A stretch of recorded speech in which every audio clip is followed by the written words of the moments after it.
Hello. आप सबका मेरे चैनल स्पीडिंग ला ज्ञान में स्वागत और अभिनंदन है। मैं आज आपको यूपी एपीओ 2007 की एक प्रॉब्लम पूछ रही। अगर आपको इसका उत्तर पता है तो इनबॉक्स में जाकर टाइप करिए, नहीं पता है तो मेरी पूरी वीडियो वॉच कर लीजिए। ले जाने की नीयत से क प के खेत से एक टीक का वृक्ष काट डालता है, परंतु अचानक वहां प की पत्नी को देखकर वह भाग जाता है।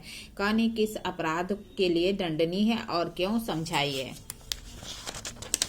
क्या कहता है कि क जो है एक क प के खेत पर जाता है, वहाँ टीक का एक वृक्ष काटता है और उसकी पत्नी अचानक आ जाती है तो वो छोड़कर भाग जाता है। यहाँ पे क ने क्या अपराध किया, आइए देखें निर्णय। क्या कहता है कि प्रश्नगत समस्या में के अनुसार क द्वारा आईपीसी की जो धारा 378 है 378 के अंतर्गत चोरी का अपराध किया है। वह अपराध 379 के अंतर्गत 3 वर्ष के कारावास और जुर्माना या दोनों से दंडित किया जा सकता है। प्रस्तुत समस्या 379 378 के दृष्टांत क पर आधारित है। आइए देखें सुसंगत प्रावधान। क्या कह रहा है कि सुसंगत प्रावधान 378 के आवश्यक तत्व। चोरी के आवश्यक तत्व। चोरी का अपराध कारित करने के लिए निम्नलिखित आवश्यक तत्व आवश्यक माने जाते हैं।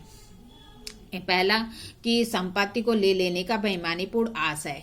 बेईमानीपूर्ण क्या होता है, यह जो है आईपीसी की जो धारा 24 है उसमें बताया जाता है कि किसी व्यक्ति को सदोष लाभ और किसी अन्य व्यक्ति को सदोष हानि कारित करने के लिए कोई कार्यालोप किया जाता है तो बेईमानीपूर्ण कहलाता है। तो कहता है कि संपत्ति को लेने के लिए बेईमानीपूर्ण आशय होना चाहिए। संपत्ति चल या जंगम संपत्ति होनी चाहिए। संपत्ति क्या होनी चाहिए, चल या जंगम संपत्ति होनी चाहिए। इमूवेबल प्रॉपर्टी होनी चाहिए, जिसके बारे में प्रावधान आईपीसी की धारा 22 में प्रावधान किया गया है। वह वस्तु एक व्यक्ति की को दूसरे व्यक्ति के कब्जे से लेनी चाहिए। अब क्या है कि चोरी की जो संपत्ति होती है वह कब्जे के विरुद्ध होता है, स्वामित्व के विरुद्ध नहीं होता है। जिसका भी पोजीशन होता है, कब्जा होता है, उसके कब्जे से कोई संपत्ति ली गई हो, मालिक की सहमत के बिना संपत्ति को ली गई हो, जिसका पोजीशन है उस मालिक की सहमत के बिना, उसकी कंसर्ट के बिना वो प्रॉपर्टी या संपत्ति ली गई हो। संपत्ति को हटाया जाना आवश्यक है।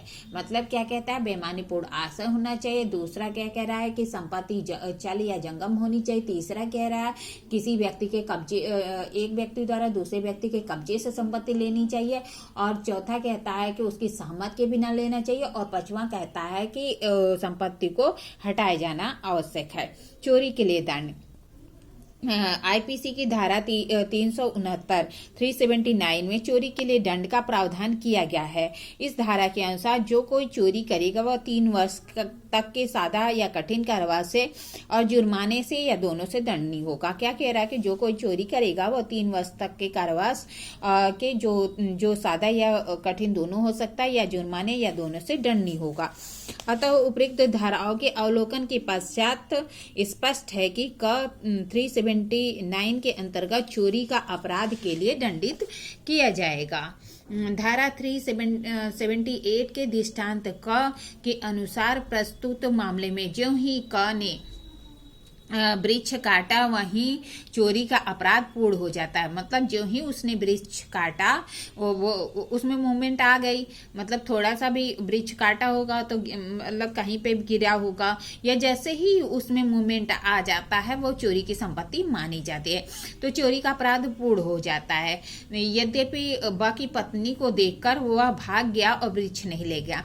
मतलब क्या कह रहा है कि जो ही उसने वृक्ष को पेड़ से अलग किया है, जैसे ही काटा है उसमें मूवमेंट आ गई, वह चोरी पूर्ण हो गई। भले ही वह उसकी पत्नी को पाकी पत्नी को भले वह जो है पाकी पत्नी को देखकर भाग जाता, वृक्ष नहीं ले जाता।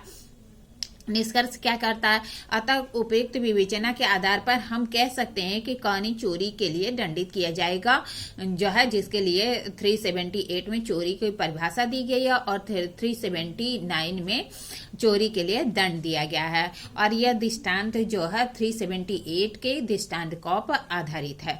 इस तरह मैंने आपको प्रॉब्लम बताई, प्रॉब्लम का सोल्यूशन बताया। ऐसे ही अच्छी अच्छी प्रॉब्लम के लिए मेरा चैनल सब्सक्राइब करिए, लाइक और कमेंट करिए। ठीक है, धन्यवाद, थैंक यू।